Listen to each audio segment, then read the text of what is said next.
Got wives. You guys are a couple. How long have you guys been married? 1.5 years. And arranged marriage or love marriage? Love marriage. घंटा फर्क नहीं पड़ता बाद में.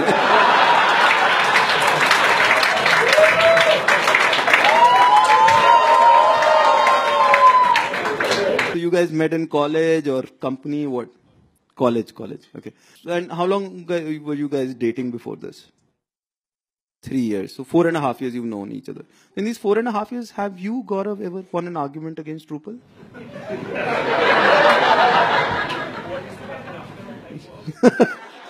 I like how you're looking at him and not trying to answer the question. कभी हुआ है ऐसा? At once in a while, जब उसकी मर्जी है तो then. And this happened after marriage also? देख शादी के बाद अगर तू आर्गुमेंट जीत रहे ना तो मेरे को ट्यूशन के लिए बुला ले. मेरे साथ नहीं हुआ. Like I've realized, arguing with a lady is like a boxing match between Mary Kom and a punching bag. And when you're a punching bag, you can't attack, you can't defend, you can't even get knocked out. You just stay there and take the punches. And women know that they'll never lose an argument. But they'll still argue with you sometimes purely कि यार बड़े दिन हो गए warm up नहीं हुआ.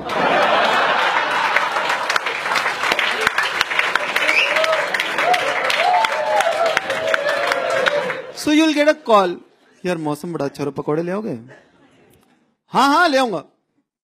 तुमको शाम तक याद रहेगा? हाँ ले आऊंगा. ऐसा तुम ना रिमाइंडर लगा लो. नहीं ले आऊंगा यार, मेरे को याद रहेगा. मैं शाम को एक बार व्हाट्सएप कर दूंगी. अरे यार बोल तो रहा हूं ले आऊंगा. सुनो तुम इरिटेट क्यों हो रहे हो?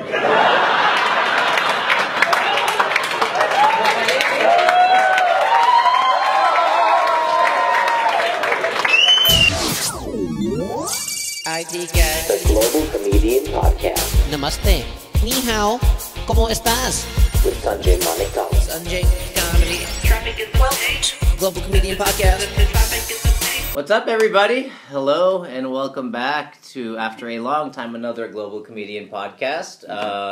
I have with me, I'm sure, a no stranger to the internet in the last year or so, my good friend AMIT TANDON. What's up, AMIT? I'm good. How are you? Doing well. Yeah, I'm doing fine, man. Amit and I are sitting in his hotel room here in Bangalore, uncomfortably close to each other.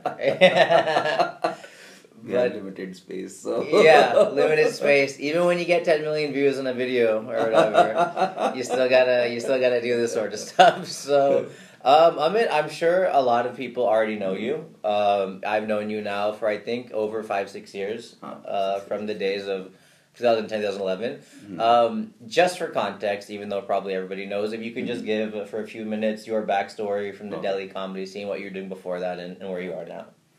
So, I was basically running my own HR consulting firm, and in 2010, what happened was that we had grown to a certain level, and I got somebody as a business coach for my business. Okay, so to help me out in restructuring it so it works better.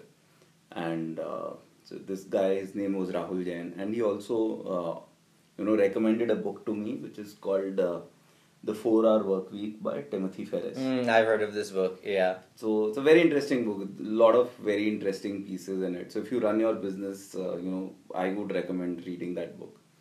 And it talks about how to run your business working 4 hours a week. And then, there's a chapter, I think first or second chapter only, it says that if you'll work only 4 hours a week, what will you do with the rest of your time? Yep. Okay. And then he says that, you should fix some goals in your life, okay, that motivates you.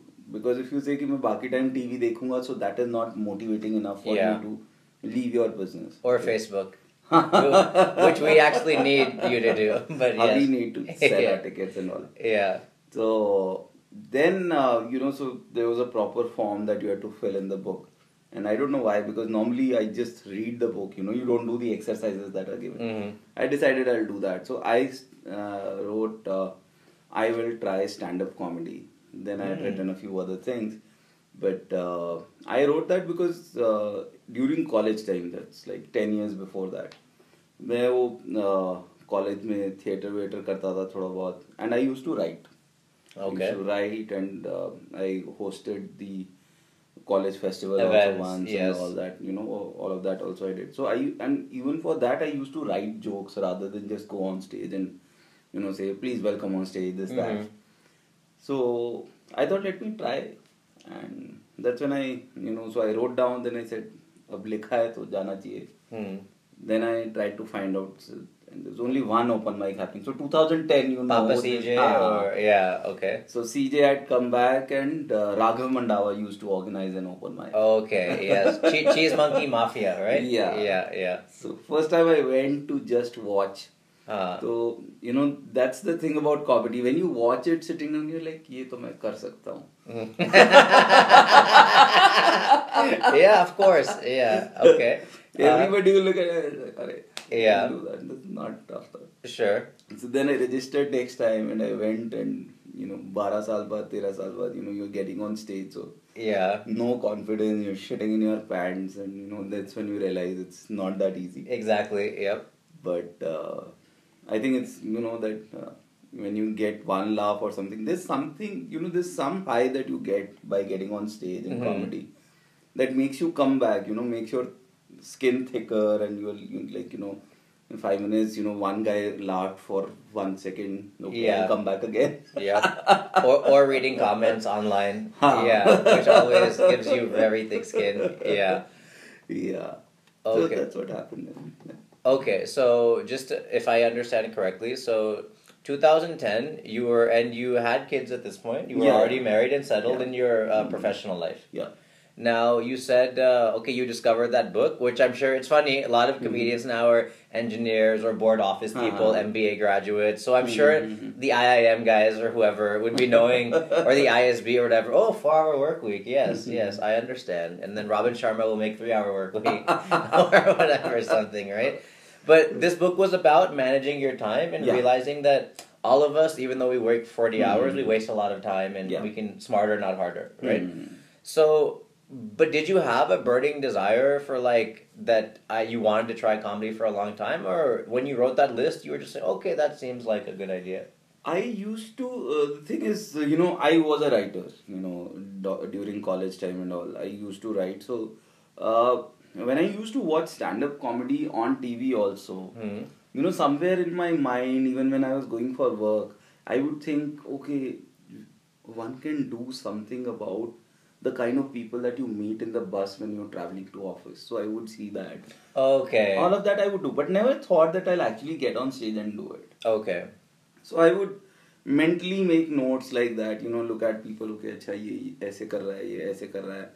So, the way Raju Srivastav does that set, he can actually do a set about, the 10 kind of people that you will meet when you take a bus to office, or, the 5 kind of people you'll see in a restaurant.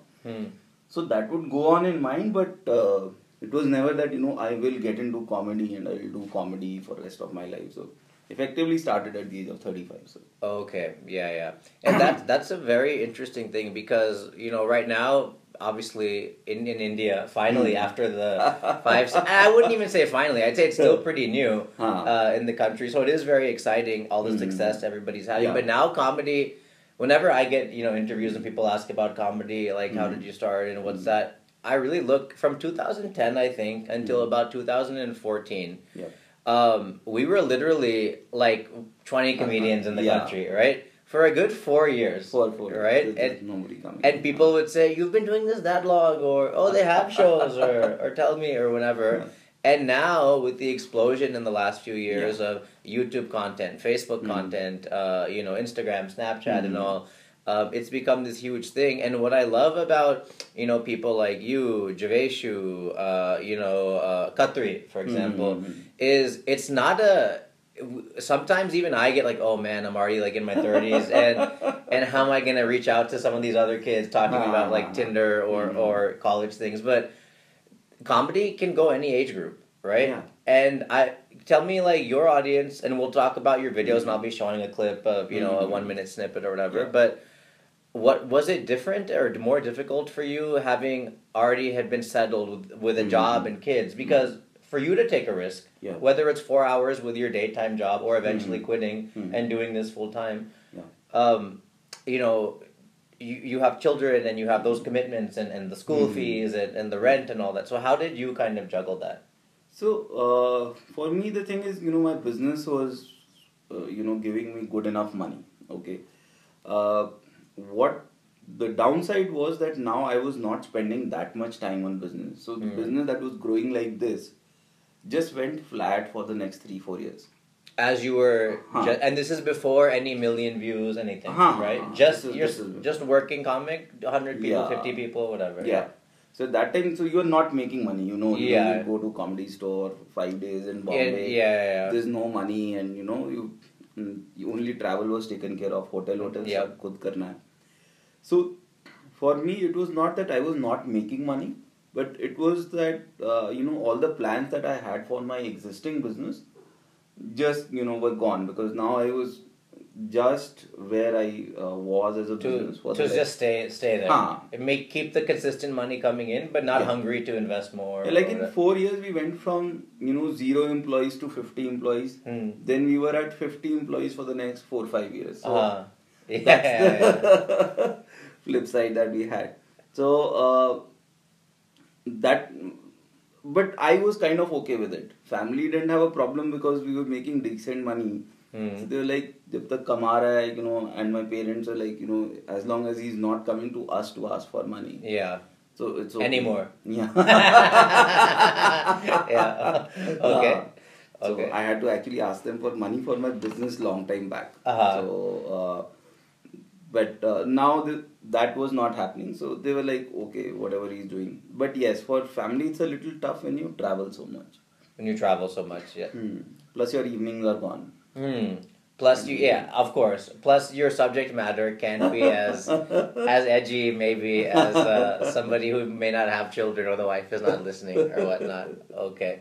So very interesting. So I think that's because I'm seeing a lot of comedians now, and I mean there's people even like the names I see who I may not have met, like I think Manish Tyagi. Yeah, he's like an army guy. He just reminds me of like a Tool Cut 3 in some way. I don't, if they're watching, like just like he like more swag or a little bit. No offense, Cut 3. Yeah, but maybe less. I don't know. But it's so exciting to see because comedy is not just a boys' game, or it's not like what's fascinating is.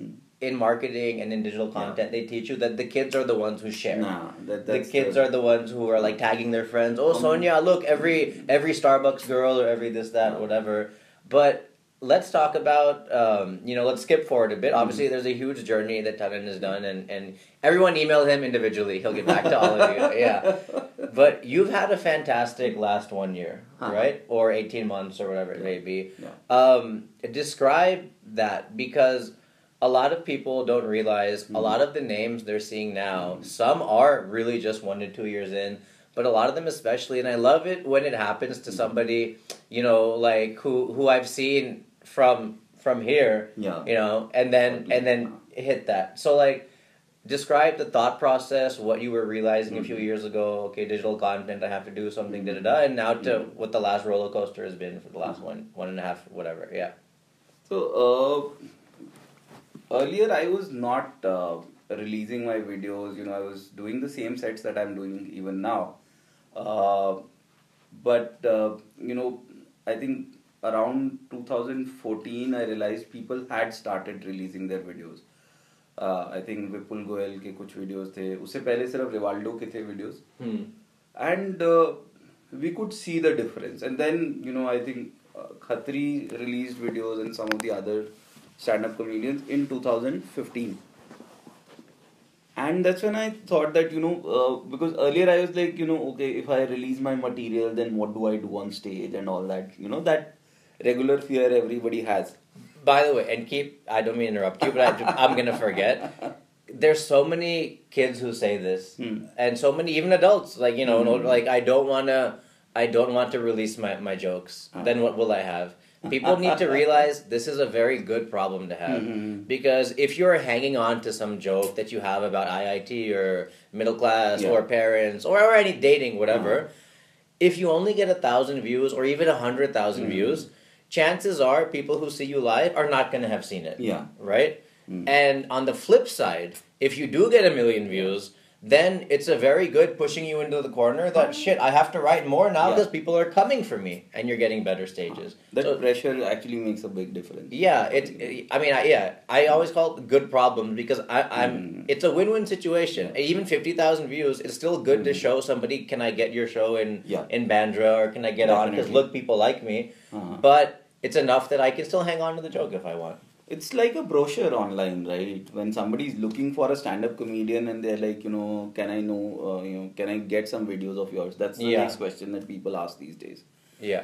And I think there are 2-3 advantages of doing this. So I started releasing in 2016 because, for me, the other thing was getting the recording right. Like I would record it, then I would not be happy with the recording. So I think 2015 I recorded it 2-3 times.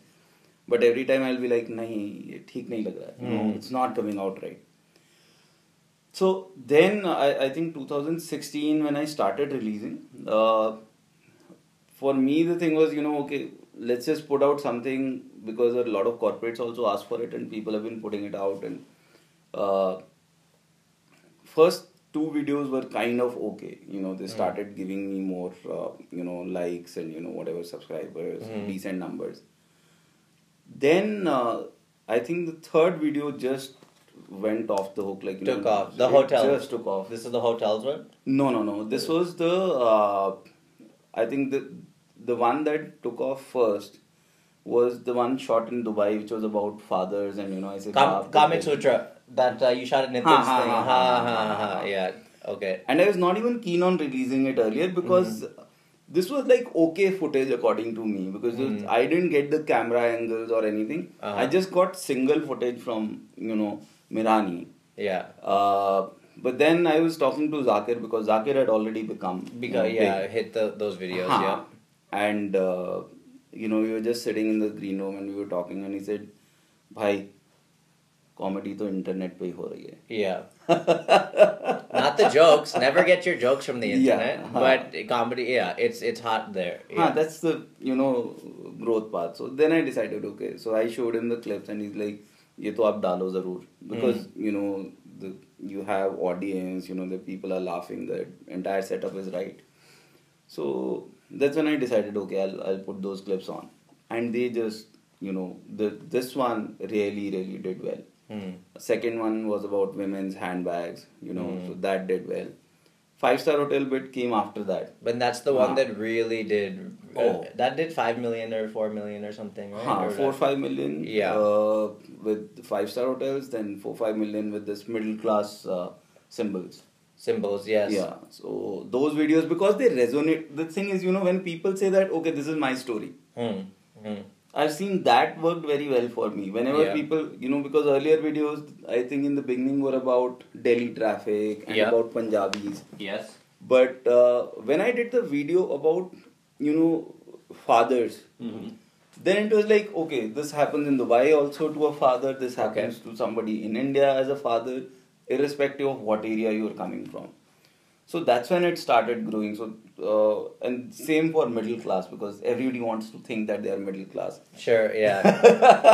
But there's upper middle, upper middle, and lower middle se start karke middle. Everyone wants that humility. Yeah. And plus the thing is, even if they've not done it, probably their parents have done it. Okay, so their parents came from there, so it was either their story or their parents' story. So that started, giving me, a lot of views. Then, because of that, I started getting called for shows. And that's where the audience thing comes in. For most of the comedians, YouTube is bigger than Facebook. Yep. For me, it was the opposite. For me, most of my views are coming on Facebook. Like,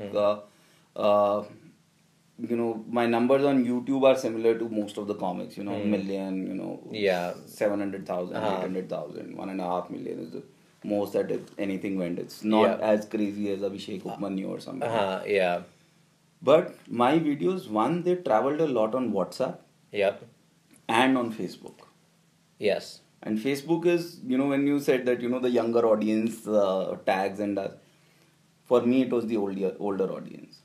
And I've seen that, because on my page I can see the age profile of people and the way Yeah. they are engaged. Mm. Like even for a post, there's a post that I did about, I think, about scooter. I just wanted to write a one-liner, but then somehow I started writing and I wrote like 200 words Okay. about my memories of a scooter in my home. Okay. I had comments which were 200 words long under that, On just a post. on just a post. Yeah. People were writing their own stories that thank you for talking about this. I remember when I took my girlfriend on a scooter. This entire They're sharing story their is life. coming out. Yep. And I was showing it to one of the social media guys. There's a friend of mine, he runs a social media. And I was like, ye dekh, these are 40-year-old people, 45-year-old people. People were writing me from New York for that post, that I saw your post. Then I remembered the scooter that my father used to Mujhe yaad hai, on. like, all that. Yeah. And I called up my father that day. And Oh, shit. Okay. So there is engagement, there's enough engagement for that audience also. For me, Facebook worked very well. So most of my views are on Facebook. Yep. Then the other thing is, again, every time you release a video, you still have some content which you use as your crutches, I think. Yep. Okay. कि ये नहीं दे सकता मैं, ये दे दूंगा तो मेरे पास वो you have one set Of that course. you know that when nothing is working, ये set काम करता है. Yeah.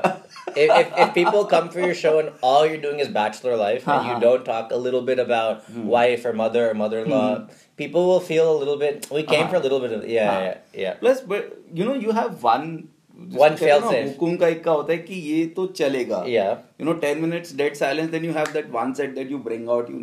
This will work. Okay. This will. So you always have those crutches. I don't want to give this one out now. So then finally I did this set which is Women Are More Intelligent. Yeah. So that's a set that killed everywhere for me in live shows. And I was like, should I put this online? And you were doing this for 2-3 years roughly, right? Okay. So I was doing it for a while, but every time you go on stage, when you do this set, the response was this. Yeah.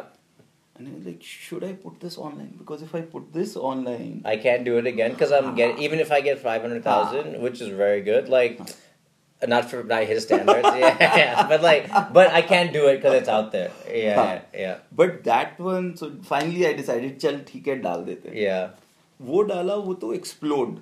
Yeah. Like, it really exploded. Like काफी it's- kill, yeah. काफी viral हो गया. It yeah. still has, been going on. Like it's at 12.5 million views right now on Facebook. Yeah. And it's still, my new videos come in, they have their views, they go down. This one is still going on. Yeah. The advantage is, when you put your really strong set, okay, there are two things, okay, it's almost like a secret. Oh, okay. I want to hear this. Yeah.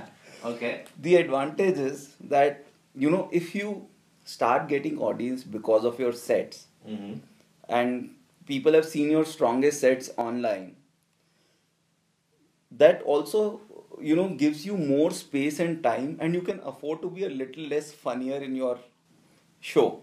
Live. Because they now like you as a person. And they assume that you are funny. Yes. Okay. Because you've proven yourself. Yeah. Because पहले हम जाते थे stage पे comedy store. ये कौन है? So first 10 minutes you'll do strong set, tuck, so that people start listening to me. Then you will do your medium material in the middle. And then in the end again you do tuck. So please remember me after the show. That's the format that we use. Strong start, strong end, middle can be, okay types. But when people start buying tickets to watch you, and they already think that AMIT Tandon is funny, okay, then you can start with a very weak set also. Take your time. Take your time. You go on stage, you chat up. Even if you don't chat up, you go on stage and you start with something very silly because you just saw it on the streets today. Yeah. Okay. You will get your laughs. Yeah. Okay. So beginning में वो थोड़ा सा formality में भी हंसेंगे कि आदमी तो funny है ही सही. Although you have to then carry your show, everything is there. but it still gives you much more space, to try out something, and your average bits also get much better laugh once people have bought tickets, according to me, for your show. So that's the advantage of releasing your best bits also. So now I've been doing that. So now I consciously look at my set and I'm like, okay, let me lose my crutches. Okay. Sure. Now, but the reason now I'm stopping a little bit is because now I have around, I think, 3 shows in total. So for me, the thing is, let me tour one show to US this time, because I'm doing all international. I'm doing the one that I used to do 1.5 years ago in India, because people have not seen that there. Then I'll release that next year, and then what I'm touring in India right now, which is called Honestly Speaking, I'll do next year in US, etc.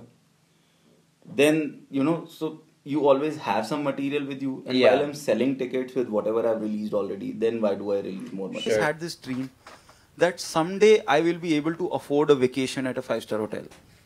And a few years ago this happened. We went to a 5-star hotel in Goa and we checked in, and I realized that when you're middle class and staying at a 5-star hotel, more than the staff, you are under pressure to impress. You're always conscious, do I look rich enough to afford this? Do I sound rich enough to afford this? And as a couple, you're telling each other, if you see a celebrity, don't get too excited. वो देखो देख Alok Nath. You have to be cool, yeah, Alok. But if you don't give it away, your kids give it away. Like we entered the hotel and my son started, Papa, वो देखो फुवारा लगा हुआ है.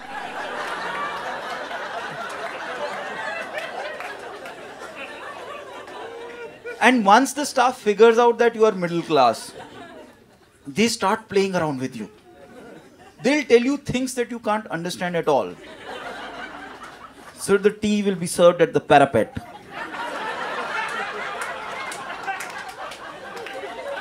Parapet क्या होता है?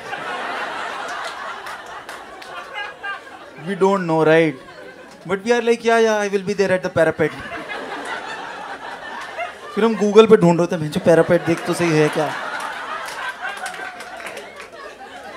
You were talking about how Zakir was telling you, don't worry about if the lighting on the camera is off. Like even now on the podcast earlier, I noticed my shoulder was here and now I've just fixed it, right? And we as comedians, and I know a lot of people, both in music, in comedy, even some actor people and such, who, hey dude, no, I'm a little blurry here or this, that. One thing that you talked about, which I wish everybody would realize, and it's okay to think this, that, oh, I look a little fat or my shirt is wrinkled, but content is king. Content is king. Content is king, right? Case in point, okay, Nishant, who's one of our dear friends for many years, Jokesing, as he so lovingly goes by, right? A lot of people don't realize, man, he's recording, even though he has the resources to use these cameras and has people who he can pay money to go get the audience shot, he's still just recording on a cell phone. And he, those CLC clips he has, Canvas Club, those are just, he just puts the iPhone in the back and then, Sujit or one of these guys. I didn't know that. Yeah. Okay. And I was also telling him, I was like, bro, why are you not just getting some kid or to help you and just recording it with a DSLR? You have it. I'll give you one. I'm in Bombay, whatever. And he's like, dude, what does it matter? If, if my audience is just, like you said, if they just share it on WhatsApp, they don't, I mean, if you have the resources, yes, do it. But don't let it block you that the angle is wrong or the sound was a little off here or something like that. That, I think, I learned the most about this aspect of content from my, I did a bit about demonetization. Okay. When I did that, so I was like, I'll record it in Bombay because I want the right cameras and all. And we had booked an auditorium. Because Delhi, they don't have cameras, right? That's why. Yeah. I know what you mean. Yeah, okay. So you don't get the right set of people. And and demonetization set I was going to do in an auditorium. So I was like, okay, we'll fill up the auditorium and I'll do it there. Unfortunately, we couldn't sell enough tickets. And second, it was not as warm a place as I thought it would be. Mumbai. Yeah, in Bombay. Which NCPA? What was this? No? This was a shitty auditorium which was not even there on Google Maps. So big mistake that we booked that place. So people just couldn't know where the show is happening. Okay. And so we ended up with 150 odd people. It was 250 people auditorium, but still it was not that, Scattered audience, Haan. some empty seats. Yeah. And plus demonetization, I had done the set only 3-4 times because I had limited amount of time. Okay. Okay, because if I didn't release it in time, this would be over. After 3 months, Of course. it won't be a topic that is being discussed and all. That's a very good point for a lot of comics, that once it's something like demonetization or what Ambani did or Modi is traveling or Donald Trump said this, whatever, you have literally 2-3 weeks before you have to move on. Yeah. Yeah. So I, recorded it, and okay response, not great response. So I was not sure whether to release. Finally, I said, okay, I don't have another option. अभी दोबारा तो कर नहीं सकते. इसको release कर देते.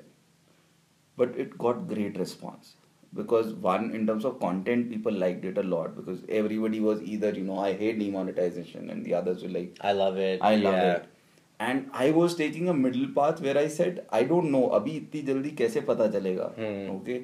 And then I talked about a few points. Then I did some comedy. And people quoted it after that. So a lot of news channels would come back. Most of the journalists watched it and all. And it did pretty well for me. Like, even out of that, we had to do it at Times Lit Fest. And, after the Lit Fest, it was covered everywhere, so people were quoting parts of it.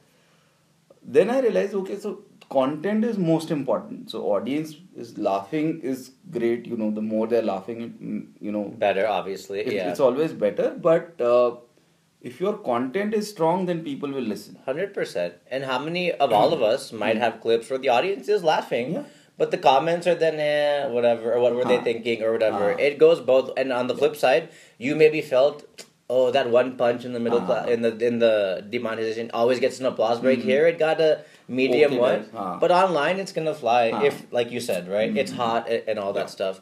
So that's a great point. So don't over stress about your fancy camera. Obviously, if you're completely out of focus and I can't hear you, don't put the video out. But if a little bit of your shoulder is cut or whatever, but the video is funny, your friends. My test always is I show it to somebody not in the business. Yeah. I show it to a relative or a friend who works at Accenture or whatever. And if they say, why is your eyes missing or cut off or this, then I have to fix it. But if they don't notice that I was a little blurry when I moved back and forth, it's like fine, whatever, right? So I'm trying my Hinglish here and there.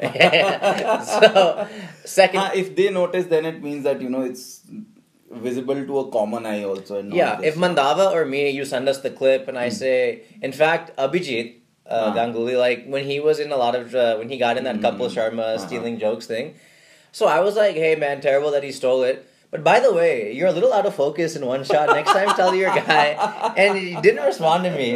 Truth, he read my message. I'm giving you such sincere feedback. I was like, the video was great. But I was like, just like this camera and that camera, you're just a little off color. Next time, if your shirt is black here, make it the same black in the neck. Very minor thing.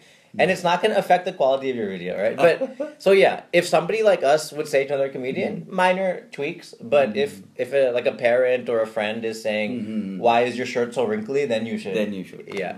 So second question I had for you, which you brought up a very good point about, was you were talking about YouTube versus Facebook, right? Yeah. And so many new comics and older comics, I have to get online. One of the beauties I love about Facebook, and the reason why I think it might eventually be bigger than YouTube is, you're getting 50 million, or sorry, 10, 11 million on this women versus men, 12 million, right? Yeah. And maybe that has 1 million on YouTube. Yeah. The beauty also of Facebook, like you just said, now when I see your video, I like your page. I read your posts. Yeah. I see what events you're going to, right? On YouTube, I watch the video and then I don't come back to your channel to see what is he thinking. But I will, if I come back to your page, like you said for that thing about growing up middle class or the memories, you said people are writing long essays and messages. So there's way more of a community now who are not just there for videos. They're like, what is Amit thinking about what Deepika Padukone just said or the new movie or whatever the heck. So you can really reach your fans much higher. I think the involvement level on Facebook is much higher because, YouTube, the engagement is only limited to the video that you've just released. And then thank you. Huh. Yeah, and the comments or whatever. Plus, if you have to, after that, if you have to sell tickets, you have to also ensure that they follow you on Twitter, Facebook, yeah. or Facebook. Here, everything is happening on the same page. One place, yeah. Everything happens there. They can send me messages. The beauty is, when you, on YouTube, you watch the video, at the most, you can write a comment. Okay. Or you go to Twitter back and share it. Yeah. Here, on Facebook, you're there. So this is what would happen on the video. One, they'll press the share button. Okay. Second, a lot of people want to share the joke with their friends. So they'll tag 20 people. Anoop, Sukanya, X, Y, Z, watch this. And then there's a conversation happening under that video where the lady saying, I don't do this. And he's saying, I agree with you. And stuff like that. There's a conversation happening there. Yeah. So there I think Facebook is a way stronger medium as compared to YouTube or any of them. At least for me, that's no, what I would agree completely. And the comments on YouTube, they get thumbs up as well, but it's just a lot more easier to engage with your fans, because I might get a video that does so, but then if I've got 100 new fans or 1,000 new fans, then if I have a really funny tweet or a funny post, that might get shared even more than the videos. And for comedians, a video is not the only way to get fans. If you're very witty on Twitter and you share those things, you might get, and then if you get 1,000 new fans, some will come for your live show, right? That sort of thing. And the third question I had for you was, what's your writing process like? Both your discipline for writing and how do you decide what is material? Because some comics look for, curtains and shoes and jeans and buying clothes, or they wait for things to happen in their life. So just describe your process. So most of the time, it's something that, comes in as an inspiration. Most of the time when I'm driving or something, that's when I, because I don't, now a lot of times I try to not listen to music and just be in the car, because then your brain is completely blank. Okay. Only you're looking at the road and that's all. So then a lot of thoughts keep on coming into your mind. When you don't have a phone distraction, nothing, that time, So silence. Silence. Not silence. podcasts, nothing, just, okay. So then you're thinking of, okay, yaar, wo banda mila tha, wo aisa tha, waisa tha. And then you're thinking, okay, वैसे इस type के लोग बहुत सारे होते हैं. So one can talk about them, कि, the people who will always complain, whatever might be the case. So you start thinking, say a few things, and then I would, switch on the recorder on my phone.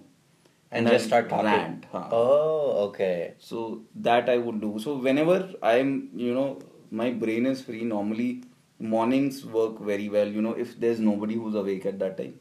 Or after everybody has slept at my home. Then I'll sit in the other room and do it. Second, I think, honestly, this is what I believe. I think I am able to write funny stuff if I'm given a topic also. If I'm given a deadline and a topic, I think I can write funny stuff about it. So, even for the Flipkart thing, so I've written a 7-minute piece, 8-minute stand-up piece about, the buying and all. Hey, they're not sponsoring this video, so I'm gonna bleep that. Yeah, okay, go on. Yeah. So that's the other thing. So sometimes I would I have a Bollywood show. So then I'd say that, okay, now I need to write about these 3 pieces. Then I'll sit down and I'll be like, okay, what is the life cycle of this? Okay, what all do we do in the process? So once I picked up a topic, then I follow the process. Partly I've written something that came in just as an inspiration. Then I was set about restaurants. So that's completely written like this, that, I had a piece about it first. Then I started saying, okay, so what else is there in restaurant? Okay, so we select the restaurant. How do we select the restaurant? We talk to the family, so that can be funny, Then when we order the food, that's funny. Okay, what is funny in each of those parts? Okay, so when we give out the tip, that what can be the joke around that? So that I do as second part of the process. So sometimes you even get the end. Okay. Before you get the beginning. Yeah. This is the final punch. It's very ironic or insightful or funny, but now how do I get to it? Yeah. So then also you work backwards. So partly there has to be an inspiration first, then you start the writing process after that. At least for me, that's how it works. And I would assume, yeah, a lot of people are like that. Yeah, like in the sense, so it's very interesting you said, because it's the first time I've heard this, and I know we all have the recorder on our phone. Like if I'm driving, for example, I'm trying to work on this thought right now that whenever I see a motorcyclist in India, especially at a signal, you know, I don't feel bad for him because of that he's in the jam, or people don't give him respect for being a biker. It's always, I feel the worst thing is, I always notice once a week at least, there's one guy on his bike, and there's one girl, a girlfriend or wife, bashing him. Yelling at him for how could you talk to this girl, or why did you like this girl's photo, or why did you forget my birthday, or whatever. And I was just thinking, like, man, in that moment of bliss, or we're all pissed off at the signal. This guy is fighting with his boss, this guy had a tough day at college, the auto driver is pissed off, he's working 15 hours. But then we just see this guy getting yelled at by his wife, and we all come together like we're so happy. You know, the office dude is sitting with his laptop in his Uber, and then he looks and he's like, "Okay, that guy's got it." So what I would do is I would take my phone out because I want it written so I can search it and categorize it, and I'd make a note. But for you, you'll just record a note like, "Okay, motorcycle guy," and you'll save the note as motorcycle guy. But you're not gonna be able to see visually that the tag was this or that, or the parapet or whatever in the thing, right? So the dangerous part for me of that is I might just forget about that for a week. No, what I would do is I'll record a rant of 3 minutes about it. So what I do is I keep on talking, and for in that 5 minutes of talking, I think a minute will be funny. When do you come back to that clip? Then when I announce a new show. When you like type it out and fix it. So that's what I do. So now that's a process. Earlier I would, pick up a bit and start building it. But now what I do is that I announce a new show, then I go back, I will, pull out everything that I've written, start practicing, then I'll start calling up comics, I'll start bothering my wife, everybody, and I'll tell them that this is the set. Okay, so and the second thing is when you recite the set, you come out with many new jokes. Okay. So a lot of times when you're talking to somebody, and sometimes I think some of your best jokes also come on the stage. Okay, because at that time your only focus is to make sure that people are laughing. Yeah. तो मेरे बहुत सारे jokes ऐसे ही आते हैं कि कि मैं जब बात कर रहा हूँ on the stage, then I add a bit and then later on I'm like, oh wow, this is a good line. I should use this. So that, and when I'm talking to people, on the phone and I'm describing the set, then also I end up adding much more. So who do you call? You call Mandava or Rajneesh or any of these guys? Like who's your jamming group? I call Neeti. I call Anshu more, if you know. Then third, sometimes I would call Abhijit, once in a while. Yeah. There was a time when me, Neeti and Abhijit used to meet every week or 10 days, where we'll just discuss our jokes. Yeah, the days of innocence. In his cafe, maybe. He used to have a cafe in Delhi called Mind Cafe, yeah. So we would sit down and we would discuss our sets and we'll give inputs to each other. That was great time. I think, I enjoyed that a lot because on a weekly basis, we had this pressure that you have to write something new. And then we would give suggestions to each other. In the process, we built a lot of building stuff. Yeah. And I think that's very important because for a lot of times, for example, I'm very close to Sandeep and Praveen, right? For the last, 7 years or so.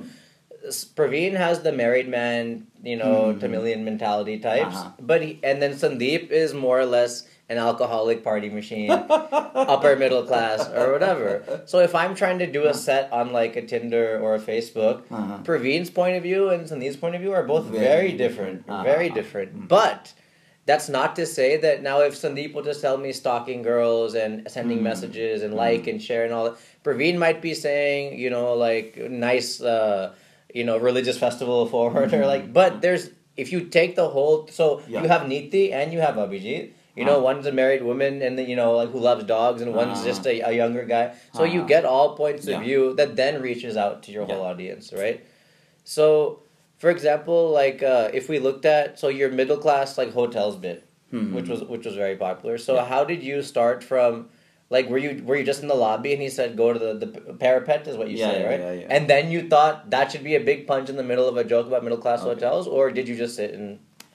We were at a hotel, okay, we were staying in Goa, and that's when I realized, because all the time we were, you're moving from one level to another, so 5-star vacation was a new thing for me at that time. At that time. Yeah, okay. So we were a little conscious, okay, because everybody else, looked richer than us and all that, you see Imposter syndrome.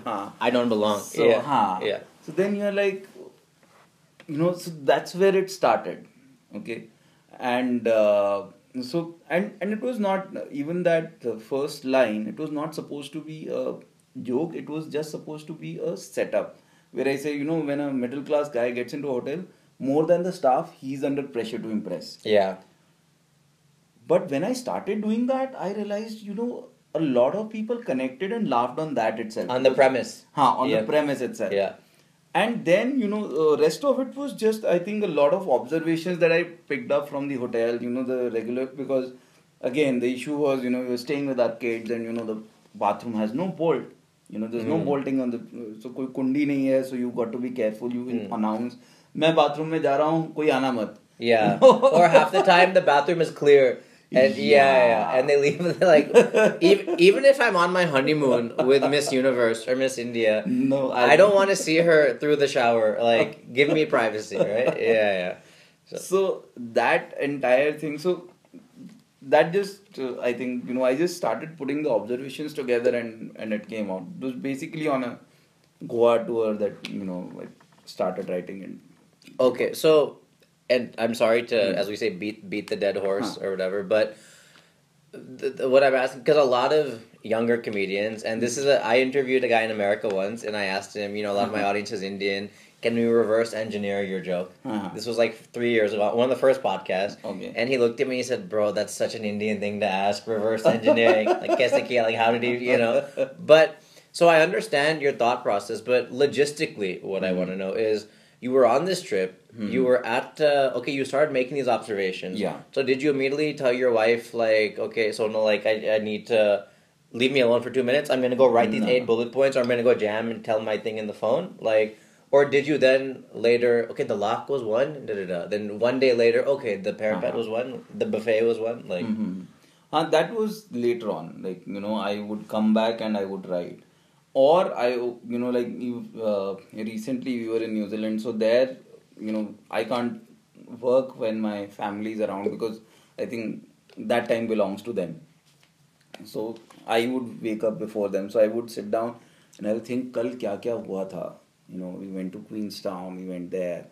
Then, because at that time there's nobody around. Then I would switch on my recorder and I'll record all of it. And then I'll, save it in my Google Drive that, okay, so this is what I... Okay. Later on pick up and I'll write about it. Then, I'll stitch it together. Sure. Second thing that works very well for me also is when I start talking about a subject with somebody. And Anshu tells me this all the time because I end up... It's Anshu Moore, right? I think I've seen his name a lot recently as well. Yeah. He's like, you start talking to me and then you create a set out of it. So that's something that I've noticed, sometimes I'm just talking to someone and then I'm trying to be funny in the process. It keeps on coming out, which I want to do more and more of, probably talk to somebody and then, when you're talking, and I think there, somewhere I feel that, I can be funny quickly, if I keep on looking at something. So if there's this, there's a pillow, then I'm like, okay, so अब यहाँ पे यार pillow में मैं आया ना यहाँ पे menu रखा हुआ है pillow का. Like there are 5 different kind of pillows that they give you as options, okay. और उसमें, one, मेरे life में बहुत complication है, मुझे pillow नहीं चाहिए. So I'll start off and if I rant for 3 minutes, I think I'll get a minute out of it. So I get that also. yeah. Like even I was just thinking, you're right. All these Marriotts and they give you 15 pillows. I just end up using one or two, and then I don't. Even though it would make me more comfortable to throw them off to the ground, I some reason want to respect like them. And like, but you're so right because. We're sorry, were you done? I didn't mean to interrupt you. Yeah, was like oftentimes we have so many thoughts in our head which are funny, but we don't realize until they come out of our mouths. And we also have so many unfunny thoughts that end up coming out that should have stayed inside. But that is the process. Even like, okay, you look at something that's maybe not funny but profound, like Nike, just do it, right? Some guy in his head thinking that probably it might just sound like anything else. You know, life, shit happens or this, that. But when you actually step out and give it more context, it just becomes like any fancy quotation or any fancy poetry. I think that's a great thing that even I forget to do a lot of times because I like to just sit at a paper and try to brute force find the funny or the irony or whatever. But when you actually start jamming with your friends, you know, a lot of it comes out when you're talking to people. When you're talking, So especially with friends, I think because at that time all your barriers are gone. Because if you can be shameless with somebody, tell them everything. So then I think your free flowing thoughts come out. Pen and paper थोड़ा सा restrictive लगता है मुझे कि. Okay, so you don't, and with Twitter and Facebook, you don't try there, and then like you wouldn't be like, who uses the parapet, who knows the parapet? If that gets 5 retweets, you don't think then. You'd rather just go to Niti or to Abhijit the first. So earlier I would do that. I would go to these guys, or parapet was a word that somehow I felt will work. Because it's a word that sounds funny too. It sounds funny. Yeah. But now this is another thing that I do because now there are enough people on Facebook. There are enough likes on my page. So sometimes I'll just try something on my page, like a line or two, and see the response. So if there are a lot of people writing about it, then okay, so this happens with everybody. There's a strong connect, so I can write something further about it. It's funny for them. Got it. And not to make comedy even more confusing for a lot of people, but also sometimes you do a joke and you get 100 retweets or 1,000 shares, but then when you tell it vocally, it's not funny, right? So true. Because it's only funny to read, or it's only funny visually, like from a book. But it's not, and then you're just thinking, how hard is this career, dude? I'll do jokes at open mic sometimes. And this is a tweet that I did or a Facebook, it got 2,000 shares or something. People are making memes. I'm getting my meme back on WhatsApp, right? Or it's getting, and then I try it on stage, silence, because it's only funny to read, not to hear. And then I tell you guys don't know. I got 3,000 shares on this meme or whatever, right? So it's just, and on the flip side, what's funny that you do on stage, nobody will care as a tweet, maybe. So there's hardly a correlation.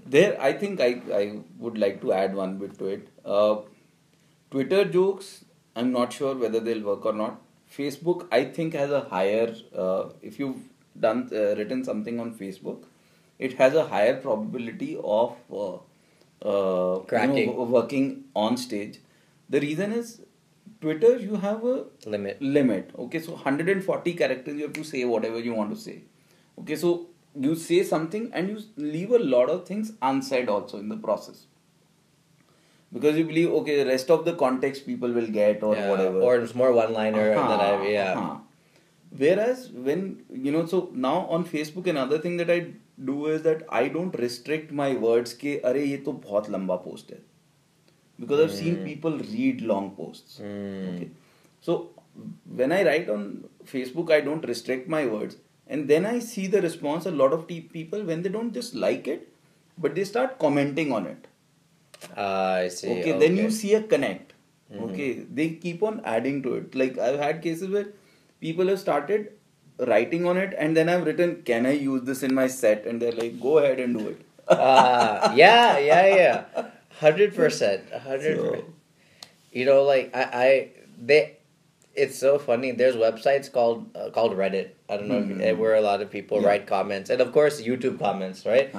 And I heard another podcast with comedians and he said, YouTube comments are so discouraging to me because I realize I could never be that funny. Like, because people will say something and it's just so clever in that moment. And you're like, what the hell, dude? You know, so, okay. Last few minutes, I just want to talk about, I think we have, what's the time right now? Is it, you've got 10 minutes, right? 10 minutes. Yeah, okay. So, now you're at a place where, as we say, I mean, you know, and I was talking to people about this, like kind of next level types. You've moved up in that, going from, okay, filling out the bars, now you're filling out the auditoriums. You're getting out of country shows, and you've hit that thing, right? So, one thing that's really exciting right now with comedy, with the Amazon things, and you know, like Aditi just got her Netflix, Veer has already done the Netflix, well received and all, is that Desis are really coming up worldwide, okay? And obviously, you know, conquer the Indian market and do that, and then Singapore and Dubai, but you're one of the few guys who is selling out, you know, overseas, Australia, US, Canada, and you're doing a tour pretty soon, right? Yeah. So I have Australia, then 2 tours in US and stuff. So describe, now a lot of your shows, do you also have like Pakistanis and Middle Easterns, and you do, right? Yeah. So that wasn't the point of the question, but do you have like, describe just performing overseas, having grown up in the Indian comedy scene, what that's like, and your experiences, good and bad, ups and downs. So one, my audience is like first generation, you know, NRIs. They're not second generation, because my stories are the ones that, you know, people have experienced in India, then they went abroad. So a lot of sets are same as what, you know, I do here. Yep. But the reception there is way better. Okay. Because finally a piece of home has come, right? Yeah. Something like that. There are 2-3 things. One is, you know, wherever you are performing outside India, okay, here, if it's an auditorium, you come in, you get into the auditorium, watch the show, go back. There, wherever you're performing, 95% of the time, there is liquor available outside. So even if it's happening in a school auditorium, so they'll set up a beer stall and God bless America. July 4th was yesterday. Yeah. Yeah. So everywhere they have liquor available. So, you know, what we get at, you know, Canvas, Laugh Club and stuff, you know, that people have already taken a drink, so they've opened up a little. It happens in every show there. Second, obviously, it's, you know, somebody's got a piece of, you know, their story from back home. You know, that's the other excitement that they have. Third is, so far, Indian comedy has not traveled outside India. Okay. Not enough. Okay. Except for probably, I think, nobody else has. Crossed over. Yeah. So, when I go out, they've generally seen Bollywood shows, you know, singer shows and stuff. And Bollywood shows is basically, you know, you go, you pay a $500 ticket, pay for a $500 ticket, and watch, you know, a few stars dancing on the songs that you've already heard and stuff. And it just hits that just live taste of home. Yeah. Whereas in comedy, what happens is that now they get 1.5 hours of pure entertainment. That's never happened with them. And it's something new that they haven't seen, right? Because they probably haven't, Yeah. Indian audience has already started seeing it. You know, they've already seen 20 comics. But these guys have not seen it. They've not seen an Indian doing stand-up comedy. So the excitement is very different. The reception is awesome. And if you do like 3-4 minutes in the beginning about their country, you know, about wherever they are, that just adds on. So it's pretty good right now. Yeah, it's kind of like, because the interesting thing with comedy is, you know, whether it's a black comedian, white comedian, Indian or Asian or whatever, the second you feel like, if an Indian guy will be laughing at the white comedian talking about Donald Trump and all, because of course he also understands that stuff, right? But then once it's strictly an Indian audience, then it's like it's become closer to home. So then obviously, you know, and they may not be watching our stuff or your stuff every day. They might go on and watch the white guy or the black guy tomorrow. But it's finally like, okay, now we're being addressed. And it becomes like inside jokes.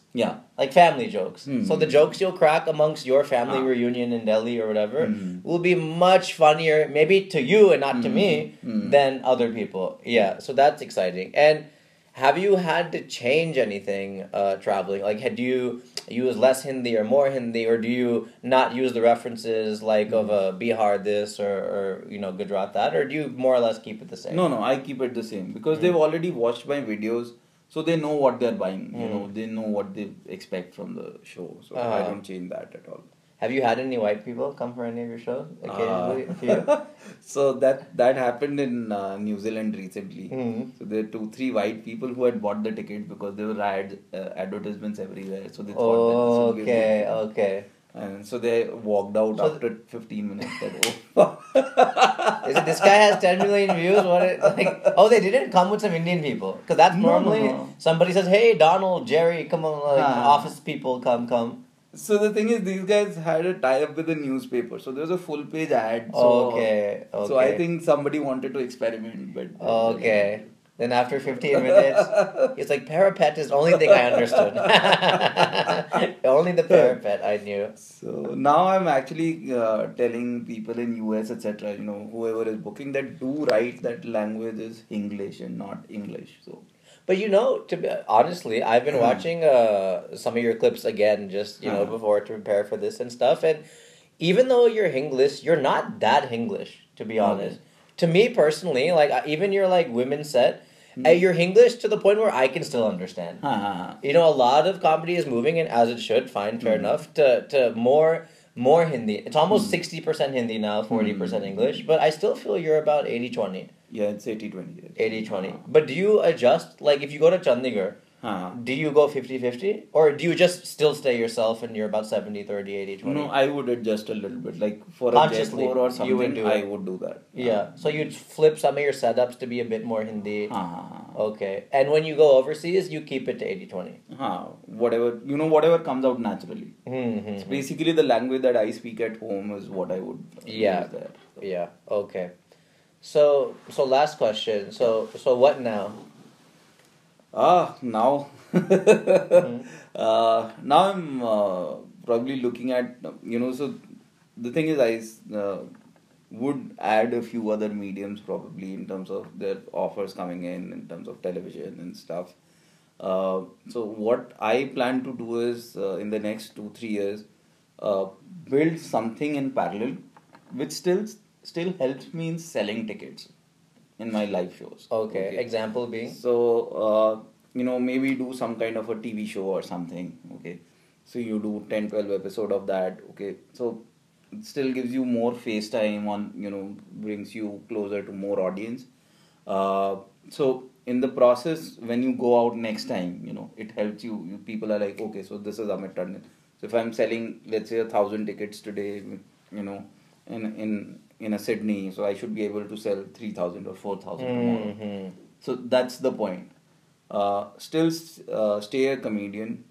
Second thing what I'm doing is that so far people have generally seen me doing the family jokes, husband, wife, kids, whatever, a lot of that. My next show is called Tandon Talkies, which I'll bring in next year. This is about movies and things, right? Yeah. Which I used to do long time back. Yeah. So that's 1.5 hours of me not talking about my family at all. Okay, So get them a different flavor of me. Yeah. Okay. So that's the other thing that I want to do, because it should not be that monotony building up with the audience कि अरे ये आता है वो अपनी बीवी के बारे में बोलता है बच्चों के बारे में बोलता है. So that's the other thing that I'm doing. Sure.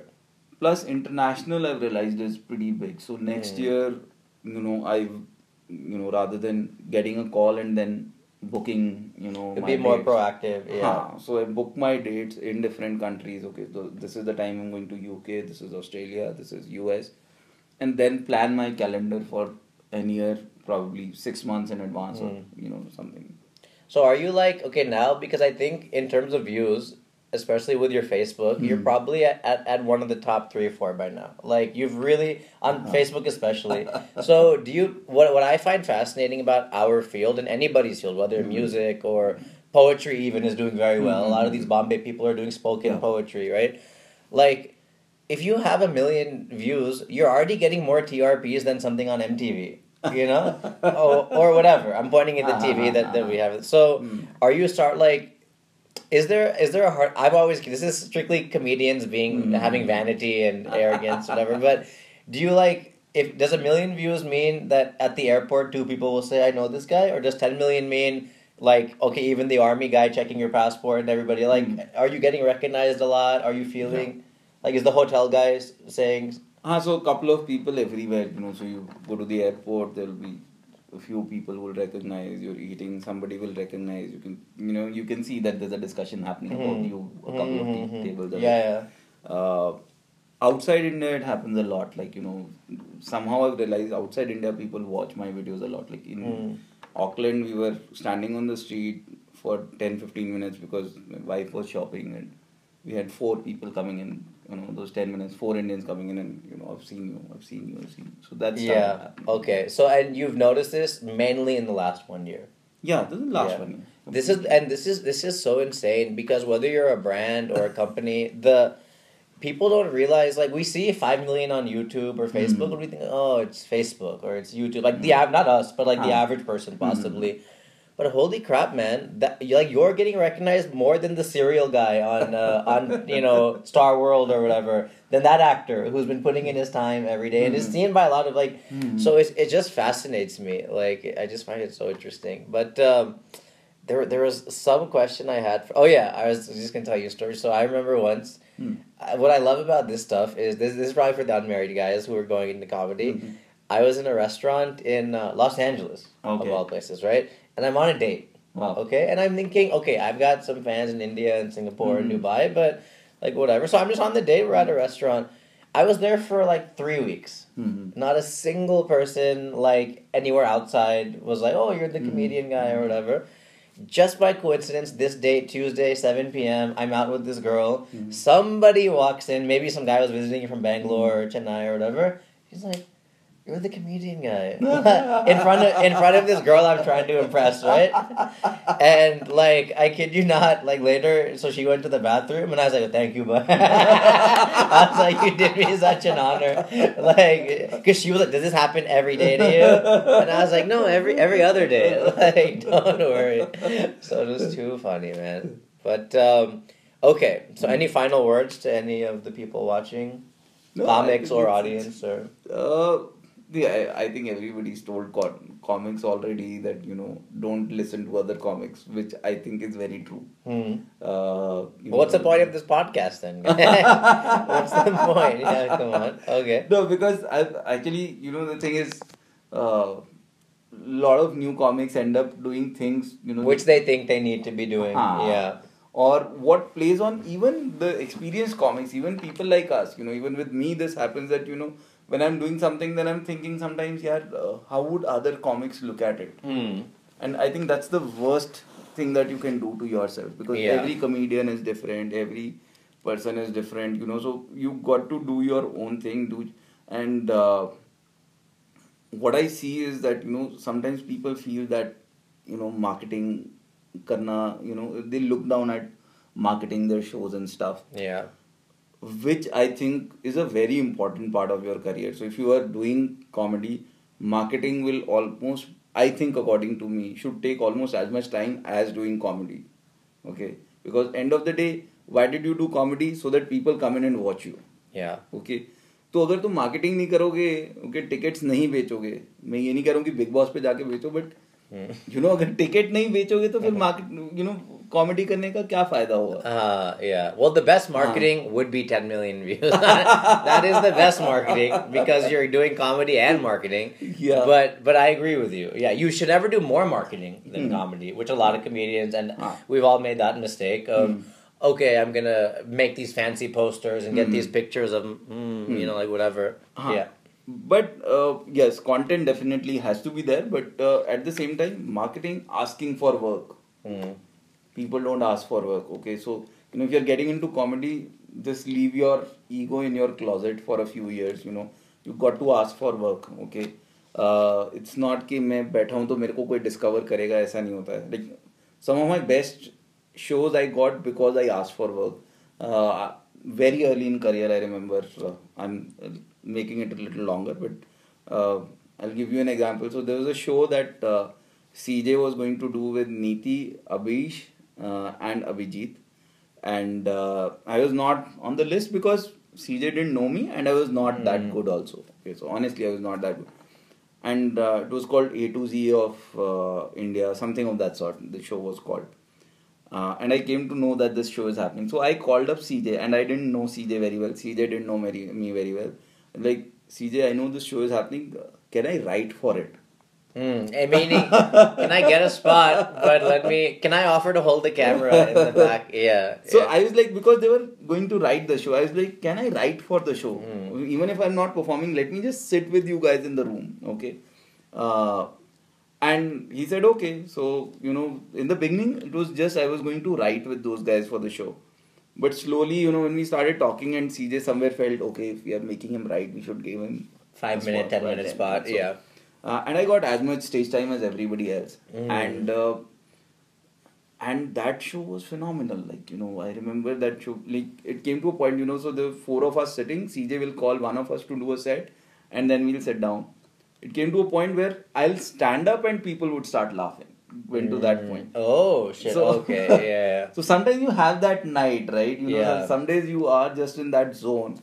So I've seen, if you start feeling, "Arey, main kaam kyun mangu?" I should not call up somebody and stuff like that. I tell people, be shameless about asking for work. Do go out and market yourself. It doesn't mean ki, sell the same show with 5 different names. Yeah. But Yeah. I think I know who he's talking about, but I'm not going to say anything. Yeah. So, yeah. But, do market yourself, do sell yourself. It's as important as, go out and ask for work. It's as important as doing your comedy and writing and all that. Yeah, that's such an interesting point because comedy is trying to show a group of people you're confident and a little arrogant and you're the guy or the girl. But then off stage, you're so shy about, can I do that?